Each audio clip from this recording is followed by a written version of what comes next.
हाँ। और तिरिया क्या है जो स्वामी जी अगर बगैर जगाए हुए जाइएगा और यात्रा यहाँ से कीजिएगा तो आपको माँ का कसम गुरु को तलाक दे रखा है।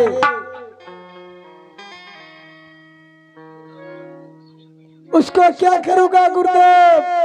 बंधन छोड़ करके काट देना। और तलाक जो दे रखा है बगैर जगाए हुए जाने के लिए।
महारानी, मैं तुम्हारे आंचल में मैं लिख देता हूँ,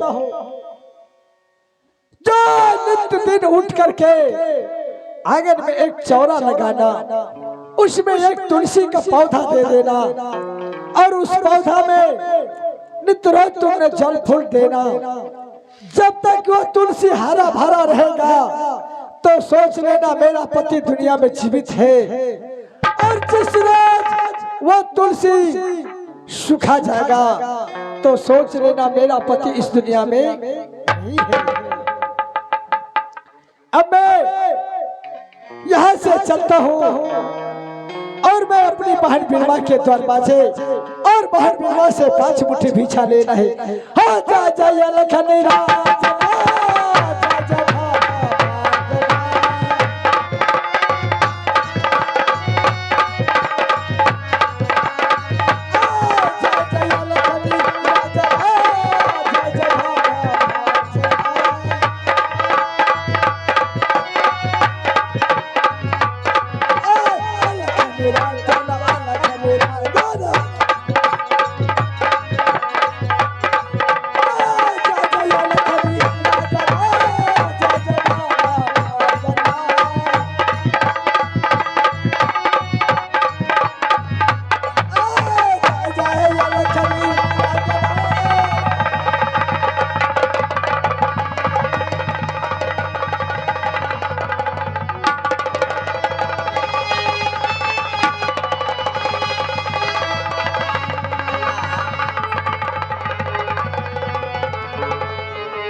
जा ये किधर चले गए?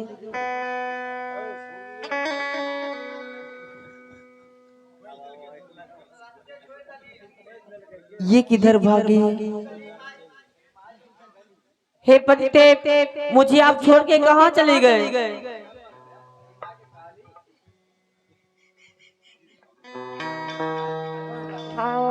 आपकी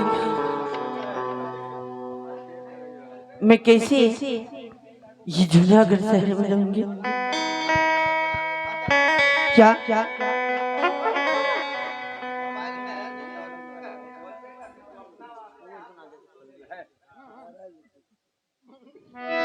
ये आंचल पे लिख गए? हे रानी, अपने आंगन में एक तुलसी चौरा लगा लेना। प्रत्येक दिन नींद उठ कर तूने स्नान करके उसमें जल ढालना।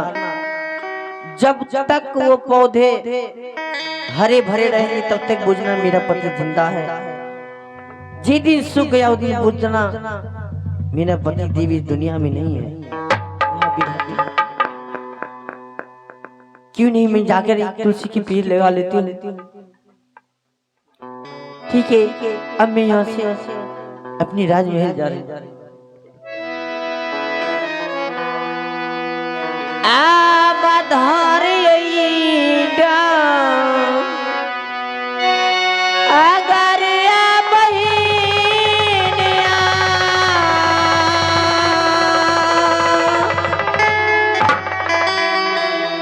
हे अपना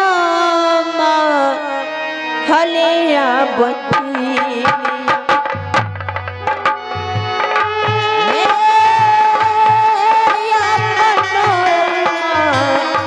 हलिया बहिना है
तुहरे सुर गे मैया जी रानिया बना हलिया ये चलैया रानिया